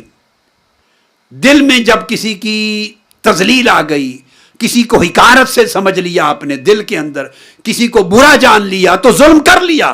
کس نے کیا؟ وہ آپ نے قلب کا ظلم کیا، دل نے ظلم کر لیا، زبان پر آیا تو ظاہر ہو گیا وہ ظلم جو اندر چھپا ہوا تھا، ہاتھوں سے کوئی عمل کا ارتکاب ہوا تو وہ ظلم ظاہر ہو گیا جو تمہارے دل کے اندر چھپا ہوا تھا۔ اور پھر آقا علیہ السلام نے یہ بھی فرمایا کہ کوئی شخص مال کماتا ہے حرام، ناجائز، خیانت کے ذریعے مال کماتا ہے اور خرچ کرتا ہے نیکی پر، غریبوں پر، مسکینوں پر، بیواؤں پر، یتیموں پر، مسجد پر، دین کے کام پر، اور سمجھتا ہے فَيُبَارَكَ لَهُ فِي، اس کے لیے برکت ہوگی، اور صدقہ کرتا ہے حرام کا مال کما کے فَيُقْبَلُ مِنْهُ، وہ سمجھتا ہے کہ قبول کیا جائے گا، فرمایا نہیں، یہ سب کچھ دوزخ میں دھکیل کے لے جائے گا اس کو۔ حرام کما کر آپ نیکی پہ لگا کے اس حرام کے مال کو حلال نہیں کر سکتے، چونکہ آقا علیہ السلام نے فرمایا ان اللہ عز وجل لا یمحو السیئ بالسیئ ولکن یمحو السیئ بالحسن ان الخبیث لا یمحو الخبیث، فرمایا کہ برائی کو برائی سے نہیں مٹایا جا سکتا، گناہ کو گناہ سے نہیں مٹایا جا سکتا، برائی کو صرف اچھائی مٹا سکتی ہے، گناہ کو صرف نیکی، طاعت، تقوی، پرہیزگاری مٹا سکتی ہے، جو خبیث ہوگا وہ خبیث کو نہیں مٹائے گا، آپ خبیث کے ذریعے جتنا دھونا چاہیں وہ دھل نہیں سکتا، خبیث خبیث رہے گا، پلید پلید رہے گا، گناہ گناہ رہے گا، معصیت معصیت رہے گی۔ اس طرح حضرت ابو ذر غفاری رضی اللہ تعالیٰ عنہ فرماتے ہیں کہ میں مسجد میں داخل ہوا، مسجد نبوی میں، آقا علیہ السلام اکیلے تنہا تشریف فرما تھے، اکیلے بیٹھے تھے اس دن۔ قریب جا کے میں نے پوچھا وقلت یا رسول اللہ ای المؤمنین اکمل ایمانا، اکیلی مجلس پائی اور موقع پایا تنہائی میں، تو میں نے عرض کیا یا رسول اللہ کون مومن سب سے کامل ایمان رکھنے والا ہے، کس کا ایمان سب سے کامل ہے؟ فرمایا احسنہم خلقا، جس کے اخلاق سب سے عمدہ اور اعلیٰ ہے۔ پھر میں نے پوچھا یا رسول اللہ فَأَيُّ الْمُؤْمِنِينَ أَسْلَمَ، سب سے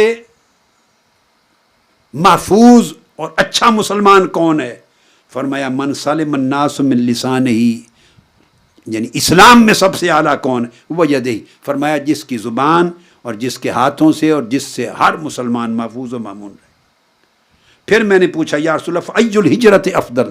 کون سی ہجرت سب سے اعلیٰ ہے؟ فرمایا من ہجر السیئات، جس نے اللہ کی نافرمانی اور گناہوں سے ہجرت کر لی، اس کی ہجرت سب سے اعلیٰ ہے، جس نے گناہوں سے ہجرت کر لی۔ پھر میں نے عرض کیا یا رسول اللہ مجھے کوئی نصیحت فرما دیں، فرمایا تقوی سے بہتر کوئی شے نہیں، فرمایا سب سے اعلیٰ نصیحت، ہر اچھائی اور ہر بلائی کا جو کمال ہے وہ تقوی ہے۔ میں نے عرض کیا زدنی یا رسول اللہ، اور اضافہ فرمائیں، فرمایا زیادہ ہنسا نہ کرو، کہکے نہ لگایا کرو، اس سے دل مردہ ہوتا ہے اور نور زائل ہو جاتا ہے۔ میں نے عرض کیا یا رسول اللہ اور نصیحت فرمائیں، فرمایا خاموشی کو اختیار کرو، فضول باتوں سے بچو، اس سے شیطان رد ہو جاتا ہے اور اللہ کے دین کے امر میں تمہیں طاقت ملتی ہے۔ خاموشی دین میں مضبوطی کا باعث بنتی ہے، کیوں کہ لغو گفتگو نہیں ہوگی، اس کا مطلب ہے زبان سے جو بیکار گفتگو ہو وہ بھی دین کو کمزور کرتی ہے، اور بیکار گفتگو سے اگر زبان بچ گئی اس سے بھی دین مضبوط ہوا۔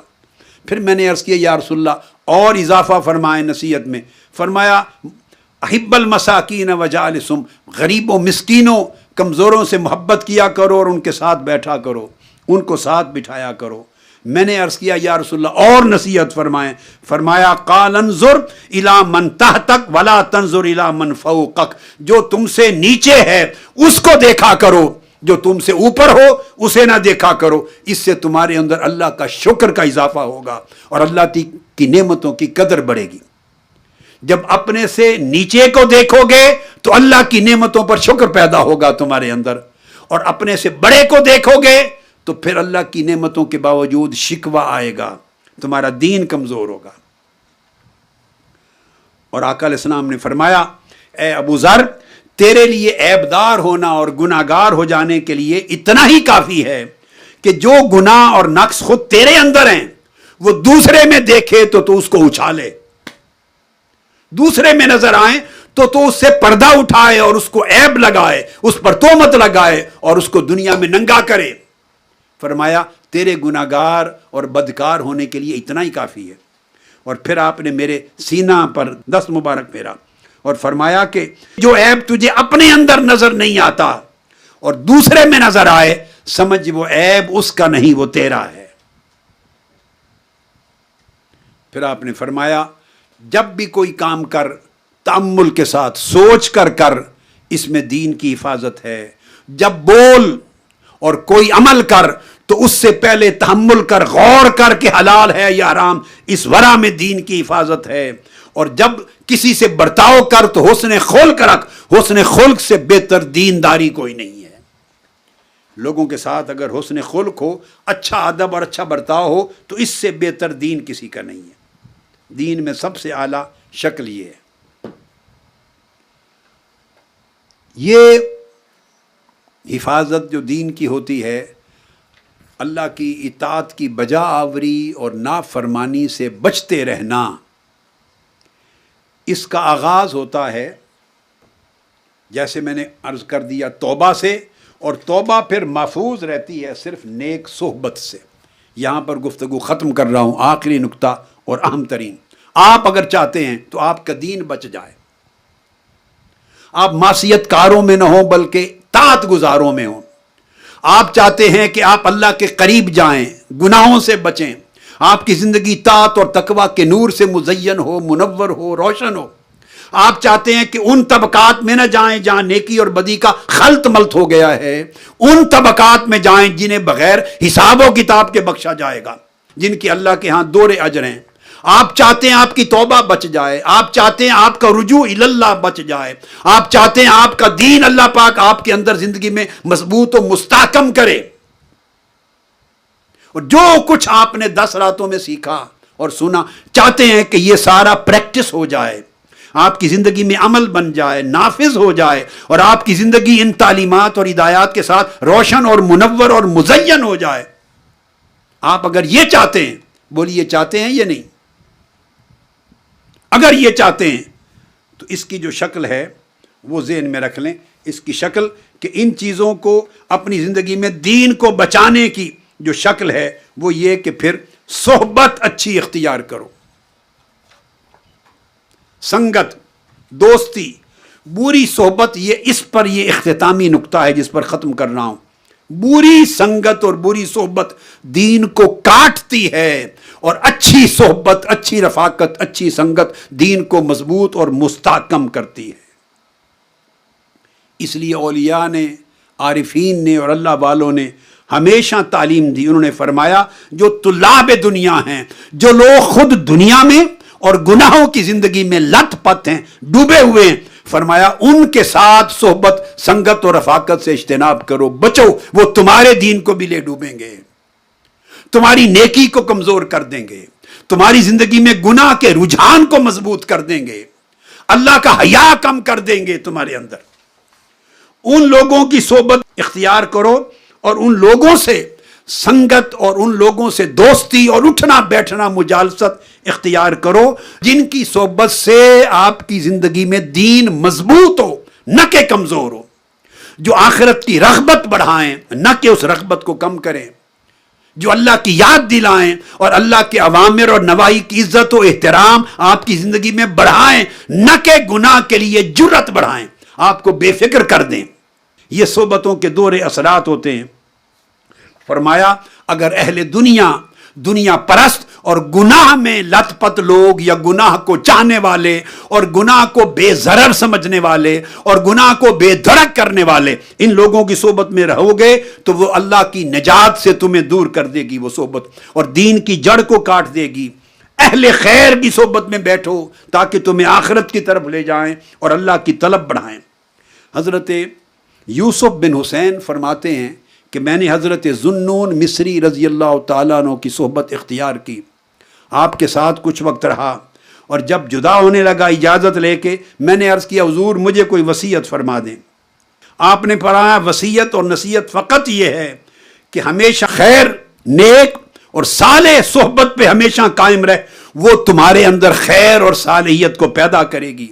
اور اس صحبت سے تمہیں اللہ یاد آئے گا، اور اس صحبت سے تمہارے باطن اور ظاہر میں اللہ کا دین مضبوط و مستحکم ہوگا۔ اس لیے اللہ رب العزت نے سورہ فاتحہ میں جب فرمایا کہ صراط مستقیم پہ چلنے کی اور اس کی ہدایت کی دعا کرنے والے کو کہ صراط مستقیم صراط الذین انعمت علیہم، جن پر تیرا انعام ہے، ان کی صحبت، سنگت، رفاقت اور اہتداء اختیار کر۔ یہ تعلیم ایک بار کی، اور بری صحبت کو بچنے کے لیے دوہرے کلمات استعمال فرمایا غیر المغضوب علیہم ولا الضالین، جن پر اللہ کا غضب ہوا ان کی صحبت سے بچ، اور پھر ولا الضالین، انعام یافتہ بندوں کا ایک بار ذکر کیا، اور جو گمراہ ہو گئے، بہک گئے، اللہ کے غضب کا نشانہ بنے، ان کا ذکر دو طرح سے کیا۔ گویا 1/3،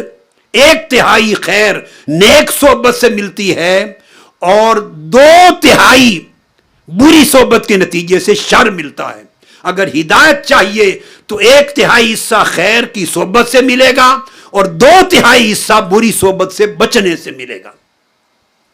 ہم نیکی بھی کرتے ہیں، نیک صحبت میں بھی بیٹھتے ہیں، بری سنگت بھی ساتھ چلاتے ہیں، ادھر سے جو نیکی کماتے ہیں جیب کٹ گئی ہے، ادھر سے گرتی چلی جاتی ہے، ہر روز ضائع کر دیتے ہیں۔ اس لیے اولیاء نے فرمایا، امام سلمی اس کو روایت کرتے ہیں، فرماتے ہیں کہ بھلائی اور نیکی اور دین کو مستحکم کرنے کے آداب میں سے ہے کہ کن سے سنگت اور صحبت کن کی اختیار کی جائے۔ فرمایا صحبت من یستحیا منہ، ان لوگوں کی صحبت میں بیٹھو، ایک پہچان دے رہا ہوں، جن سے آپ کو حیا آتی ہے،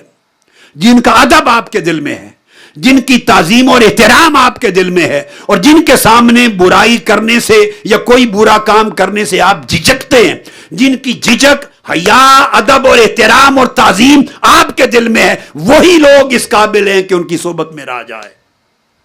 چونکہ وہ جو حیا اللہ پاک نے ان کی شخصیتوں کی وجہ سے، ان کی نیکی، ان کی تقوی، ان کی طہارت، ان کی طاعت، ان کی بزرگی کی وجہ سے جو حیا اللہ نے آپ کے دل میں ڈالا ہے، وہی حیا آپ کو گناہ کا حیا دے گا، گناہ سے بچائے گا۔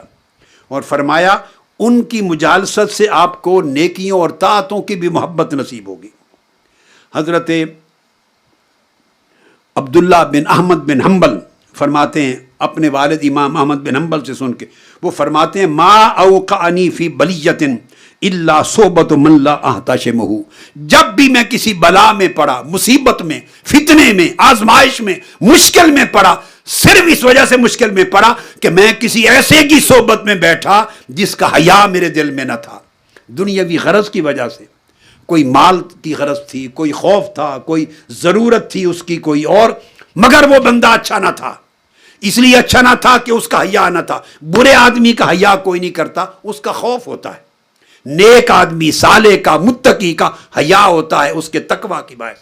تو جب آپ ایسے شخص کی اور ایسے لوگوں کی صحبت، مجلس اور دوستی میں رہتے ہیں جن کا حیا نہیں ہوتا آپ کی روزمرہ کی زندگی میں، تو بے حیا کی صحبت آپ کے اندر بے حیائی کی رغبت پیدا کر دیتی۔ بے حیا کی صحبت آپ کو بے حیا کر دے گی۔ کس چیز کا بے حیا؟ اللہ کی حرمتوں کا بے حیا، اللہ کے اوامر کا بے حیا، اللہ کے احکام کا بے حیا، دین کی قدروں اور حدوں کا بے حیا۔ یعنی جو شخص جس کی اپنی زندگی میں اللہ کا حیا نہیں ہے، اس کی صحبت میں بیٹھنے والے اللہ کے احکام سے بے حیا ہو جاتے، جرأت آ جاتی ہے، حیا کم ہو جاتی ہے، اللہ کے احکام کو توڑنے پر خوف نہیں رہتا، گناہ کا کام، نافرمانی کے کام کرنے پر جھجک نہیں رہتی، رفتہ رفتہ وہ جرأت مند ہوتے چلے جاتے ہیں، جسارت گناہ کی بڑھتی ہے اور طاعت ہلکی ہوتی چلی جاتی ہے۔ اس طرح حضرت عبد الرحمن السلمی کہتے ہیں، یہی بات میں نے اپنے جد اسماعیل بن جنید اور ان کے شیخ ہیں ان سے سنی، فرمایا عاشر من تحتشمہ ولا تعاشر من لا تحتشمہ، جو لوگ اللہ کے حیا میں زندگی گزارتے ہیں، جنہیں اللہ کے امر کا حیا ہے، اللہ کی جلالت کا حیا ہے، جنہیں اللہ کی عظمت کا حیا ہے، جنہیں اللہ کی ربوبیت کا حیا ہے، جنہیں اللہ کے کرم کا حیا ہے، جنہیں اللہ کی عنایت اور لطف و احسان کا حیا ہے، وہ حیا والے لوگ اس قابل ہیں کہ ان کی صحبت میں بیٹھو۔ فرمایا ان کی صحبت میں بیٹھو گے تو تمہیں بھی اللہ کا حیا منتقل ہوگا، اللہ کی تعظیم منتقل ہوگی، اللہ کا احترام منتقل ہوگا، توقیر منتقل ہوگی، اللہ کی عظمت اور اس کے احکام کی جلالت تمہارے دلوں میں آئے گی۔ اور اگر ایسے لوگوں کے پاس بیٹھیں گے، پیمانہ دے دیا جن کا تیرے دل میں خود حیا نہیں ہے، چونکہ ان کے دل میں اللہ کا حیا نہیں، اور تم ان کے ساتھ فرینک ہو، بے باک ہو، تو انہیں حیا نہیں، ان کی مجلس میں بیٹھو گے تو تمہارا دین کا حیا کم ہو جائے گا۔ اب یہی بات حضرت امام شافعی نے فرمائی۔ ایک ایسا نکتہ ہے، ہر بڑے نے ایک ہی بات کی۔ میں نے اختتام کے لیے آج یہ چیز چنی تھی آپ کو کہ یہ بات بتاؤں، اور یہ بات کبھی مجھے یاد نہیں پڑتا کہ پہلے کبھی یہ خاص نکتہ بیان کیا ہو۔ امام شافعی سے پوچھا گیا کن کی صحبت میں بیٹھیں، کس کی سنگت اختیار کریں، کس کی مجلس میں زندگی گزارا کریں، زیادہ وقت جو اوقات فراغت کے ہوں کن کی مجلس میں گزاریں؟ فرمایا صحبت من لا یخاف العار عار یوم القیامہ، وہ شخص جسے اللہ کے ساتھ بے حیائی کرنا،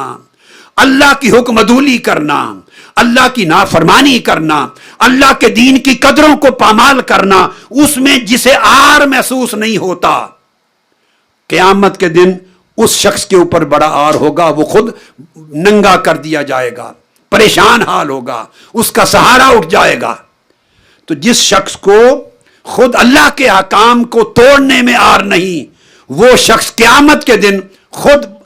اللہ کے احکام کو توڑنے کے باعث ایسی صحبت کے نتیجے میں باعث عار ہوگا، باعث ننگ ہوگا، لوگ اس کو دیکھیں گے اور عبرت کا نشانہ سمجھیں گے اس کو۔ لہٰذا ان لوگوں کی صحبت اور سنگت اور تعلق کو اختیار کرو جن کے اندر دین دیکھو۔ صحبت سے منتقل ہوتا ہے خیر بھی اور شر بھی۔ آقا علیہ السلام نے فرمایا دوست اور صحبت صاحب چننے سے پہلے دیکھا کرو کہ بندہ دوست کے دین پر عمل کرتا ہے۔ دوست کی طبیعت بندے کی طبیعت پہ اثر انداز ہوتی ہے، صحبتوں سے مزاج کو منتقل ہوتا ہے، ذوق میں منتقل ہوتا ہے، حالات میں منتقل ہوتے ہیں۔ اس لیے امام شافعی رضی اللہ تعالیٰ عنہ نے یہ بھی فرمایا عاشر کرام الناس تعش کریما۔ اے طالب، امام شافعی فرماتے ہیں بزرگ نیک اور صالح بندوں کی صحبت میں بیٹھا کر تو بھی صالح ہو جائے گا، کریموں کی صحبت میں بیٹھ تو بھی کریم ہو جائے گا۔ ولا تعاشر اللئام فتنسب الی اللئوم، اور جو گھٹیا ہے، کمینی عادات اور خست کی گھٹیا عادات اور مزاجوں اور طبیعتوں والا شخص ہے، ان کے ساتھ نہ بیٹھ کہ تیری نسبت بھی گھٹیا پن کی طرف ہو جائے گی، یا تو گھٹیا ہو جائے گا یا گھٹیا پن کی طرف منسوب ہو جائے گا، اور نسبت جب ہو جاتی ہے رفتہ رفتہ وہ نسبت وہی حقیقت بن جاتی ہے، اپنا اثر پیدا کر دیتی ہے۔ تو اولیاء کرام میں اس لیے تمام بڑے اکابر ائمہ صحبت تلاش کرتے، صحابہ کرام تو تاجدار کائنات کی صحبت اختیار کرتے۔ جب وہ زمانہ گزر گیا تو لوگ صحبت تلاش کرتے تھے، اور صحبت کی تلاش میں طویل سفر کرتے تھے۔ کوئی امام مالک کی صحبت تلاش کرتا، امام مالک اپنے لیے محمد بن منکدر کی صحبت تلاش کرتے، امام شافعی امام مالک کی صحبت اختیار کرتے، بغداد میں ابو حمزہ بغدادی کی صحبت میں جا کے بیٹھتے، حضرت بشر حافی کی صحبت میں امام احمد بن حنبل جا کے بیٹھتے، لوگ ان کی صحبت میں آتے، مگر یہ بشر حافی کی صحبت میں بیٹھتے، بشر حافی کے علاوہ ابو حمزہ البغدادی کی صحبت میں بیٹھتے، امام اعظم کی صحبت میں دنیا بیٹھنے آتی، وہ حضرت بہلول مجنوں کی صحبت میں جا کے بیٹھتے۔ ہر کوئی ایک ایسی صحبت تلاش کرتا تھا جس صحبت سے ان کے دین کو مضبوطی ہو، روحانیت کو مضبوطی ہو، تعلق باللہ کو مضبوطی ہو، اللہ کے دین کی قدروں کو مضبوطی ہو، عبادت کے ذوق کو مضبوطی ہو۔ جیسے جیسے اس کا مرتبہ ہوتا وہ مرتبے کے مطابق بڑی صحبت کو تلاش کرتا، حتیٰ کہ آخری چیز صحبت دوستوں کی بھی، ہم پلہ لوگوں کی بھی صحبت ہوتی۔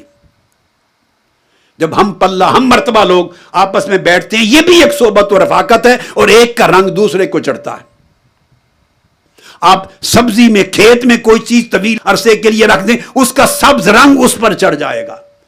یعنی کسی رنگ والی چیز پہ رکھ دیں تو رنگ سے رنگ چڑھتا ہے۔ دوستو اس طرح اخلاق کا رنگ بھی چڑھتا ہے، مزاج کا رنگ چڑھتا ہے، طبیعت کا رنگ چڑھتا ہے، ذوق کا رنگ چڑھتا ہے۔ ایک آدمی ایک خاص ذوق رکھتا ہے، اس کی مجلس میں بیٹھتے رہے، ہر وقت جو چیز بندہ سنتا ہے اور دیکھتا ہے آنکھ اور کان کے ذریعے وہ رنگ چڑھتا ہے اس کی طبیعت پر، اور بندے کا دین یا مضبوط ہوتا ہے یا کمزور ہو جاتا ہے۔ لہٰذا اب اس دین کی حفاظت کے لیے جو کچھ آپ لے کے جا رہے ہیں 10 دنوں میں 10 راتوں میں نے ایک نسخہ آخری آپ کو دے دیا، مجرب، جو سب بزرگوں کا، اولیاء کا مجرب نسخہ، وہ یہ کہ صحبت اپنی دوبارہ جا کے ریکنسیڈر کریں، اپنی سنگتوں پہ غور و خوض کریں، دوبارہ ریوزٹ کریں، اپنی دوستیوں کو ریوزٹ کریں، کن کی مجلسیں میں زیادہ وقت گزارتے ہیں، اٹھتے بیٹھتے ہیں، کسی سے جھگڑا کرنے کی ضرورت نہیں ہے، برا بھلا کہنے کی ضرورت نہیں، جہاں بدی، برائی اور گناہ کے رجحانات بڑھنے کے چانسز ہیں، بس اس کو ترک کر دیں۔ ملیں تو سلام کر دیا، مسکرا دیا، سلام کر دیا، یہ بتانے کی ضرورت نہیں یہ میری تعلیم کے خلاف ہے کہ آپ کی صحبت بری ہے تو رنگ خراب ہوتا ہے میرے دین کا تو میں اس لیے چھوڑ گیا ہوں، یہ پھر کبر اور عجب ہے۔ نہیں، بس سلام، اپنی مجبوری بتا دیں، مگر دل سے تہیہ کر لیں جس صحبت میں بیٹھنے سے آپ کا دین کمزور ہوا تھا اور کمزور ہوتا ہے اور کمزور ہونے کے رجحانات اور امکانات پیدا ہوتے ہیں، وہ صحبت اور دوستی ترک کر دیں، ان صحبتوں میں اپنا وقت گزارے جہاں سے دین ملتا ہے، آخرت ملتی ہے، جہاں سے اللہ ملتا ہے، اللہ کے رسول ملتے ہیں، جہاں سے ولایت الہیہ کا راستہ کھلتا ہے، جہاں آپ کو تقوی نصیب ہوتا ہے، جہاں دل توبہ کی طرف راغب ہوتا ہے، اخلاق حسنہ ملتے ہیں اور احوال طیبہ ملتے ہیں۔ اللہ رب العزت ہمارے حال پہ کرم کرے، یہ اعتکاف قبول فرمائے، معتکفین کا آپ کی اطاعت قبول فرمائے، عبادات قبول فرمائے، آپ کو جو اللہ نے عزم اور نیتیں دی ہیں ان کو پختہ کرے، ہمیشہ نیک صحبتوں، سنگتوں اور رفاقتوں کے ساتھ اللہ پاک آپ کا حامی و ناصر ہو، مؤید ہو، اور دنیا و آخرت میں اپنی نعمتوں، برکتوں، رحمتوں سے مالا مال کرے، ہر قسم کے شر سے محفوظ فرمائے، اور ہر طرح کا خیر ظاہر و باطن میں آپ کا، ہم سب کا اللہ پاک مقدر کر دے۔ وما علینا الا البلاغ، والسلام علیکم ورحمۃ اللہ وبرکاتہ۔